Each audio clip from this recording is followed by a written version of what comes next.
बच्चों, आप सभी का स्वागत है आपके अपने YouTube channel physics with Vikas sir में। आज हम लोग क्लास 12 के चैप्टर 4 संधारित्र तथा परावैद्युत की कॉन्सेप्ट को स्टार्ट करने वाले हैं, जिसके अंतर्गत आप देखेंगे डिफरेंट टाइप के कुछ बेसिक पॉइंट्स को। साथ ही साथ आपको हम बताएंगे कि वास्तव में संधारित्र क्या होता है, वास्तव में हम बताएंगे परावैद्युत क्या होता है। इस चैप्टर में डिटेल में बहुत सारी चीजें पढ़नी, लेकिन शुरुआत हम बेसिक पॉइंट से करते हैं। सबसे पहले इसमें इंक्लूडेड पॉइंट आ रहा है पदार्थ क्या है। पदार्थ को हम इंग्लिश में मैटर के नाम से जानते हैं, लेकिन पदार्थ को जानने से पहले हमें कुछ बेसिक बातों को जानना पड़ेगा। पीछे क्या लिखा है वो देखने से पहले हमारी बातें सुनिए। सबसे पहले बात करते हैं परमाणु, जिसको इंग्लिश में हम एटम बोलते हैं। यहाँ पे हमने ऑलरेडी बोर्ड पे मेंशन कर दिया एक एक डिटेल को। अगर हम बात करें कि परमाणु क्या है, तो आप सरलता से समझ लीजिए किसी पदार्थ का वह छोटे से छोटा टुकड़ा जिसका कभी किसी भौतिक या रासायनिक विधि से कोई टुकड़ा ही ना कर सके, उसको हम परमाणु का नाम दे सकते हैं। The lowest particle of any matter, किसी पदार्थ का वह सूक्ष्मतम कण जिसपे चाहे हथौड़े बरसाए जाएं, चाहे परमाणु बम से हमला किया जाए, चाहे हाइड्रोजन बम से हमला किया जाए, चाहे किसी भी प्रकार की कोई क्रिया प्रतिक्रिया कुछ भी अपना लें, फिर भी इसके बाद अगर उस पदार्थ का कोई टुकड़ा ना हो सके, उस टुकड़े को हम न्यूनतम छोटे से छोटे कण को हम परमाणु का नाम दे सकते हैं। और अगर किसी पदार्थ का टुकड़ा हो गया तो याद रखो वो परमाणु नहीं कहलाएगा। सरलता से अगर हम कहना चाहें तो 1 मीटर लंबे तार के अगर समान मात्रा में 1 करोड़ टुकड़े किए जाएं, तो 1 करोड़वां जो छोटे से छोटा टुकड़ा होगा वही हमारा परमाणु कहलाएगा। यानी कि सीधी और सिंपल भाषा में परमाणु किसी पदार्थ का इतना सूक्ष्मतम कण है जिसे कभी टुकड़ों में डिवाइड नहीं कर सकते, जिसमें परमाणु का एक केंद्रक बिंदु होता है जिसको हम नाभिक के नाम से जानते हैं, और परमाणु के नाभिक पर उसका संपूर्ण द्रव्यमान संकेंद्रित होता है। नाभिक पर प्रोटॉन और न्यूट्रॉन उपस्थित होते हैं। अब आपका प्रोटॉन जो होता है वो धनावेशित होता है, जिसमें जो न्यूट्रॉन होता है वो उदासीन होता है। ऐसे डिफरेंट टाइप की बहुत सारा इसका एक्सप्लेनेशन है जो आगे आने वाले समय में हम आपको डिफाइन करने वाले हैं। फिर इसके बाद बात कर लेते हैं कि अणु क्या होता है। अणु की बेसिक जानकारी, जिसको हम इंग्लिश में मॉलिक्यूल के नाम से जानते हैं। अणु को हम सामान्यतः कह सकते हैं कि 2 या 2 से अधिक परमाणुओं के संयोजन से जिसका निर्माण होता है उसको हम अणु कहते हैं। जैसे सामान्यतः अगर हम बोलना चाहते हैं तो H2O हो गया, H2O हाइड्रोजन और ऑक्सीजन के निर्माण से जिसका निर्माण हुआ है, इन दोनों के कॉम्बिनेशन से वो हमारा क्या कहलाएगा, अणु। सरलता से समझने की कोशिश करो। सोडियम क्लोराइड NaCl नमक, ये क्या कहलाएगा, हमारा अणु। अगर हम दूसरी भाषा में आपको समझाने की कोशिश करें, केमिस्ट्री में आपने 118 तत्वों के बारे में आवर्त सारणी में पढ़ा होगा।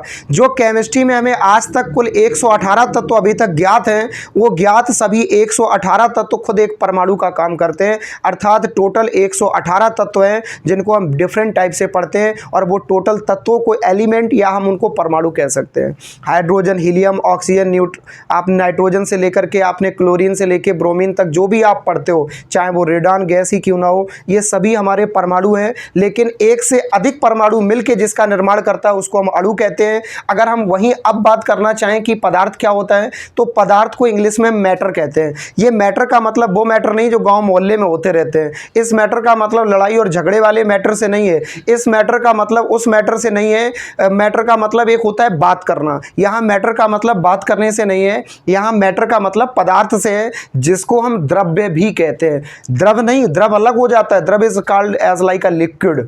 द्रव्य, द्रव्य यानी कि पदार्थ को हम द्रव्य भी कह सकते हैं, मैटर भी कह सकते हैं। पदार्थ किसी एक वस्तु का ऐसा रूप है जिसमें द्रव्यमान होता है, आयतन होता है, जो स्थान घेरता है, उस सबको हम क्या कह सकते हैं, पदार्थ कह सकते हैं। प्रत्येक वस्तु पदार्थ है, आप सिंपल लैंग्वेज में समझ सकते हो।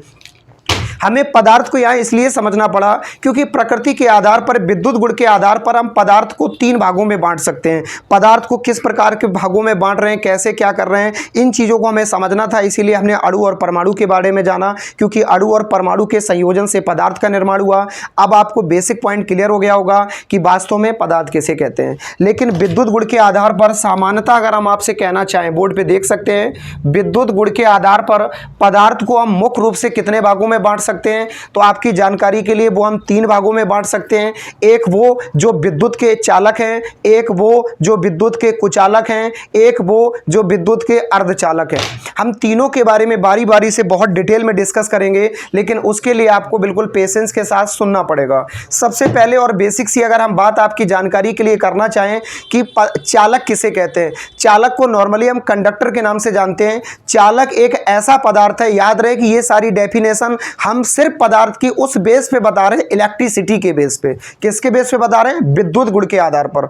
विद्युत गुण के आधार पर पदार्थ की डेफिनेशंस हैं। तो सरल भाषा में कंडक्टर से सीधा तात्पर्य है एक ऐसा पदार्थ, जी हां, जो विद्युत धारा का प्रवाह आसानी से कर सके, उसको हम चालक कहते हैं। जैसे विद्युत धारा के प्रवाह के लिए आमतौर पे हमारे घरों में जो इस्तेमाल किया जाता है वो कॉपर का तार हो गया।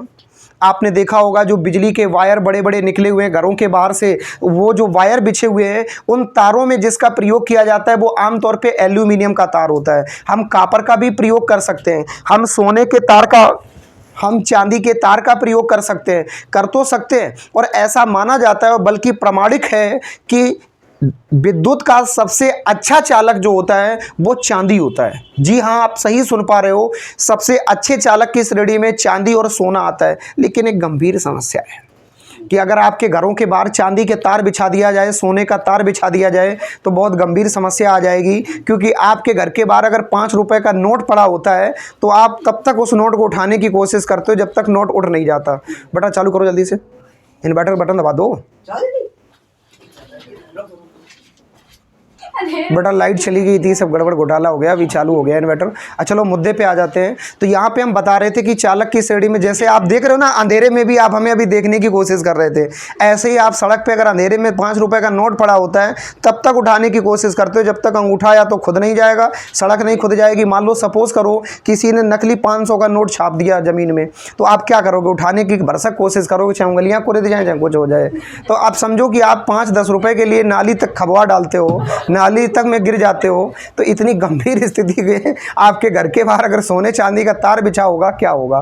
कुछ नहीं होगा। सुबह जब सो के उठोगे तो पोंछा मारने के लिए आप तैयार हो, जैसी लाइट जा रही तुरंत कपड़ा पोंछ के मारोगे फेंक के कि हाँ इतना हिस्सा मेरे हिस्से में आता है, मेरे घर के सामने तार सुरक्षित रहेगा। चोर चोरी करने के लिए तैयार रहेंगे, क्योंकि सोना चांदी इतना महंगा है, इसलिए तार ना ही प्रयोग किया जाए तो ज़्यादा बेहतर है। वो विद्युत का जितना अच्छा चालक है वो आपकी ज़िंदगी के लिए उतना बड़ा कुचालक बन जाएगा।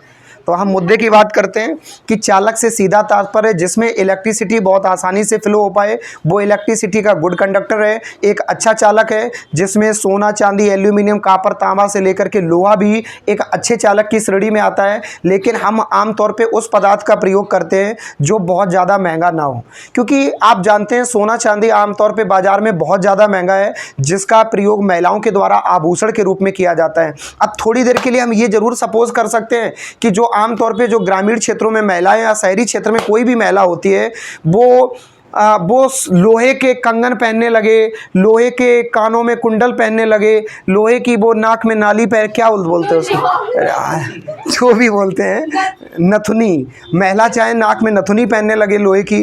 अगर ऐसा हो जाए और लोगों के घर में दरवाजे, जी हाँ सुन लीजिए, लोगों के घर में दरवाजे लोहे के लगे, लोहे की जगह सोने चांदी के लग जाएं, अर्थात हम कहना चाहते हैं कि स्थितियां जस्ट विपरीत हो जाए। सोना चांदी जो बहुत कम मात्रा में और अधिक मात्रा में हो जाए और सस्ता हो जाए, वहीं लोहा जो बहुत अधिक मात्रा में पृथ्वी पे है और ये अगर बहुत कम मात्रा में हो जाए और महंगा हो जाए तो महिलाएं लोहे को पहनने लगें और सोने चांदी के दरवाजे लगने लगें। इस स्थिति में सोने चांदी का तार बिछाना ज़्यादा ठीक है, वरना आप रात में सोए, उधर पावर हाउस से जो तार आया पता नहीं उठा के कौन भाग गया, क्योंकि बारिश आती है, आप जानते हो लाइट चली जाती है। तो बारिश आई नहीं, लाइट गई नहीं, चोर तैयार बैठे, बारिश में तार खत्म, सुबह सन्नाटा।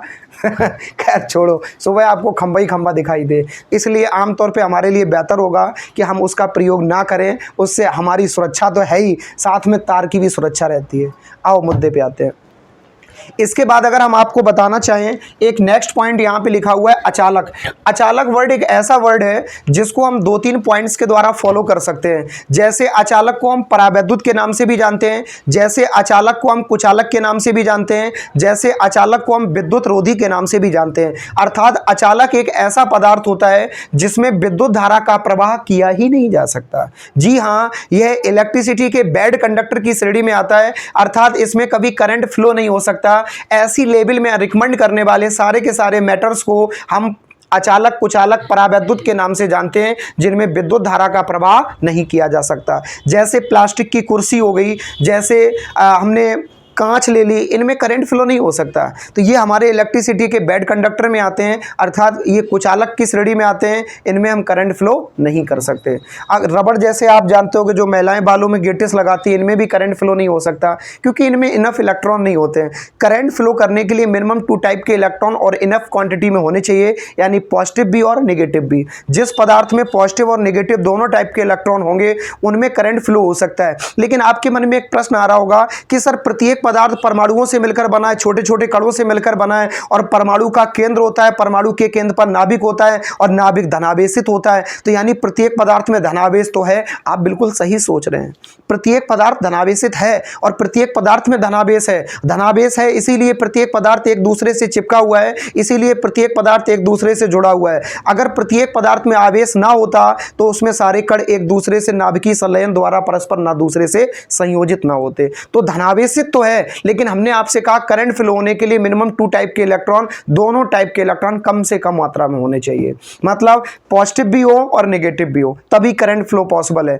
इसके बाद हम तीसरी कॉन्सेप्ट पर डिस्कस कर लेते हैं, जिसको यहां पे मेंशन किया गया अर्धचालक के नाम से। अगर हम आपको जानकारी के लिए बताना चाहें अर्धचालक क्या है, तो अर्धचालक एक ऐसा खिचड़ा पिछड़ा सिस्टम है जो है भी और नहीं भी है, जिससे अच्छा है भी बुरा भी है। यानी वो आपका अपना एक ऐसा दुश्मन जो आपके आंखों के सामने आके आपके आंखों का तारा बनने की कोशिश करता है, वहीं आपके पीठ पीछे छुरा भोंकने की कोशिश करता है। एक वो आपका अपना मित्र जो आपके सामने आपकी प्रशंसा करता है और पीठ पीछे आपकी बुराई करता है, ऐसा ही अर्धचालक है जो कभी भी धोखा दे सकता है। अर्थात अर्धचालक वो सारे पदार्थ होते हैं जिनमें करंट फ्लो हो भी सकता है और नहीं भी। जैसे सूखी मिट्टी में करंट फ्लो नहीं होगा, लेकिन मिट्टी को अगर गीला कर दिया जाए तो इसमें करंट फ्लो हो जाएगा, क्योंकि इसमें क्या आ जाएगा, H2O, हाइड्रोजन ऑक्साइड, सुना होगा, यानी हाइड्रोजन भी होगी और ऑक्सीजन भी होगी। वैसे ही सामान्यतः अगर देखा जाए तो ऐसे जितने भी पदार्थ होंगे, जैसे लकड़ी है, आप लकड़ी से बिजली का पोल सही करने चले जाते हो, लेकिन लकड़ी से बिजली का पोल आप सही करने तो जाते हो, लकड़ी में करंट नहीं आता, और लकड़ी अगर गीली है तो लोग सलाह दे देते हैं बेटा खामोश हो जाओ वरना पंचर हो सकते हो, यानी गंभीर स्थितियां उत्पन्न हो सकती है। ऐसे ही आपने देखा होगा सूखा आटा, जी हाँ, जो आटा, गेहूं का आटा, घर में आटा रोटी बनाने के लिए इस्तेमाल किया जाता है, इसमें करंट फ्लो नहीं होगा, लेकिन अगर पानी डाल दिया जाए, इसके आटे की लोई बना लो, आप हमारे एक्सपेरिमेंट वीडियो में देख भी सकते हो, ओम के नियम को एक्सप्लेन किया था, तो आटे में, गीले आटे में करंट फ्लो हो सकता है, अर्थात लेकिन एक सीमित दायरे में। वरना आप कहोगे सर एक प्रश्न का उत्तर दीजिए कि हमने देखा है कि अगर लकड़ी, लोहे को छोड़ दो, प्लास्टिक की कोई छड़ ले लो, प्लास्टिक की रॉड ले लो, अगर 11,000 वोल्टेज की लाइन में टकरा दो तो ब्लास्ट हो जाता है। आप सही सोच पा रहे हैं, वो ट्रेन के ऊपर से 33,000 वोल्टेज की जो लाइन निकली होती है, उसमें चाहे धातु हो, चाहे अधातु हो, चाहे पदार्थ हो, कुछ भी हो, अगर वो छू जाए तो विस्फोट हो जाता है बहुत भयंकर। आप कह रहे हो कि अधातुओं में करंट फ्लो नहीं होता, पढ़ा दो बेटा तुमने यही है कि अधातुओं में करंट फ्लो नहीं होता, लेकिन इसका बेसिक लॉजिक है कि जब करंट की क्वांटिटी विशाल मात्रा में है तो इस समय ऐसी स्थितियां उत्पन्न हो जाती हैं, उसमें करंट फ्लो तो नहीं हो पाएगा, लेकिन हां एक अचानक से विशाल ऊर्जा जाने के कारण वो चीज जल जाती है, झुलस जाती है। अब इसके संबंध में जैसे आपने देखा होगा ग्लास, जिसको हम कांच के नाम से जानते हैं, कांच में करंट फ्लो नहीं हो सकता। अब 220 वोल्ट का करंट दोगे तो कैसे होगा? अब कहोगे सर लगा 440 वोल्ट का करंट, तो 440 वोल्ट का भी करंट लगा दो तब भी नहीं होगा। लेकिन अगर आप 11,000 वोल्टेज से लेकर के 33,000 वोल्टेज से लेकर के 1,00,000 वोल्टेज तक के तीनों रेंज के करंट लेके जाते हो, जैसे आपने 2 वायर ले लिए, इसमें दोनों में करंट है 1-1 लाख वोल्टेज का है, और ये दोनों हमारे मान लो लाइव वायर है। अब यहाँ पे आप क्या करो, बीच में आपने यहाँ पे कांच की एक छड़ लगा दी, ध्यान से देखिएगा, बीच में कांच की छड़ लगी हुई है। अब मान लो जैसे ये कांच की छड़ है, एक तार यहाँ लगा दिया, एक तार यहाँ लगा दिया। जब पहले 11,000 वोल्टेज का करंट दिया तो नहीं गया, 33 का दिया नहीं गया, 1,00,000 का दिया फट से हो गया। इसमें करंट आया कि नहीं आया? यानी ये चीज़ें परावैद्युत पदार्थ भी विद्युत का चालक बन सकता है, लेकिन एक सीमित दायरे के लिए और सीमित समय के लिए, और जल के समाप्त हो जाएगा। उम्मीद करते हैं कॉन्सेप्ट आपको क्लियर हुई होगी। साथ ही के साथ वीडियो को लाइक करना और चैनल को सब्सक्राइब करना ना भूलें। हम आपको स्क्रीनशॉट लेने का मौका दे रहे हैं, जल्दी से स्क्रीनशॉट ले लीजिए।